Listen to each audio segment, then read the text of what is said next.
Right, so this is a location for your water housing unit, the thermostat. First of all, you want to take these temperature sensors off. There's a blue one there and then the green one there. So take those two off. You can see the location of this. It's on the driver's side at the front of the engine, about halfway down, and you see the bolt there. That bolt at the bottom, you've got access from the bottom of the vehicle. That 10mm there, you can access from the top. But yeah, it's a long tube. There's two different variants that they do. This is for the ACV engine, 2.5 TDI. It's not a big job, but first of all you want to get the vehicle up in the air, take off the under tray, and then there's a 13mm bolt just located there, which you can see. I've already taken that out. That will drain the majority of the water, coolant. So once you've drained the coolant and you've removed the thermostat housing, you can see the state mine was in there. You've got the two sensors here to remove, which is quite easy. You just pull those little clips out from the side and the sensor comes out. That's the part number for it, 074133, no, 074121 but I got the part from I got the part from GSF, German Swedish. So the part number from German and Swedish is actually 074121 and not 133. So they're a different part number to what it actually is, which is why I struggled to find it.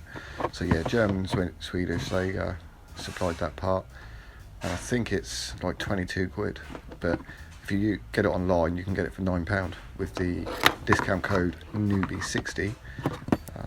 So now all I've got to do is replace those two sensors, swap them over, and then refit it all. So before you actually fit this housing unit, you want to get up in there and clean that off. Make sure you've got a nice clean surface on the engine there, on that face. I used some 800 grit sandpaper. Right, so I found this little problem that I had. The seal there is split on that sensor. That's the temperature sensor.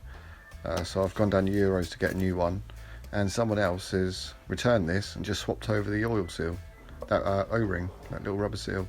So I've phoned up Euros and they said come back down and they'll swap it over for a new one. So that's the result, but just another car journey. So let's go down, swap that over and get it all fitted. Right, so when you swap over these sensors from the old housing unit to the new housing unit, make sure that little notch lines up in the same place as it did on the old housing unit that you took out. Otherwise you're going to find troubles connecting the switch back up again. So it's just easier to make sure you line it all up the same way you took it out. So just take note of how you take it out. Also, it is advisable to replace the rubber seals and the little plastic clips. That plastic clip there, replace that. I found you can buy them all off Just Campers, so 50p each for those plastic clips, 75p for the O-ring. Definitely worth doing it, because when I put it all back together it leaked. I will leave in the description below all the part numbers and links to where I purchased the O-ring little plastic clips from, also the housing unit. I'll link that. But another little bit of advice: when you take the old housing unit off, mark it before you take it off so that you line this pipe up in the right place. I didn't line it up, it was maybe 20 degrees out, so when I put this clip back on and I tried fitting it, it kinked the pipe. So I had to take it back out again, undo that clip, and then rotated it until I had it in the right place and it was all able to go back on again. Because I don't think you're going to be able to get in there and take this pipe off, on and off, while the actual housing unit is fitted, because there's not a lot of room in there. So yeah, so just mark up the pipe, mark up the housing unit on the old one. Then when it comes to putting the new one in, you've got a rough idea of where it should be.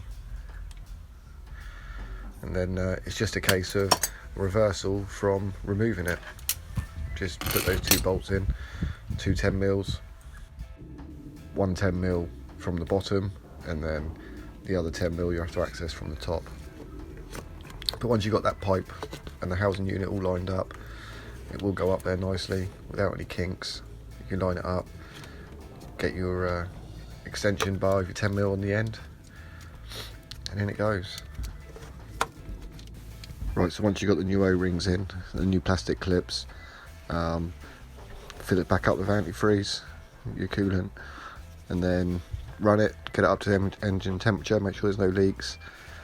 But you can see here I'm just using my old antifreeze, my old coolant, because I not long had the cam belt and water pump changed, so there's nothing wrong with that. You can see it's still clean, but I'm using a filtered funnel to make sure that there's no debris getting in there.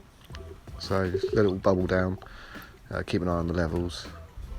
But yeah, thanks for watching. Please subscribe and help me out.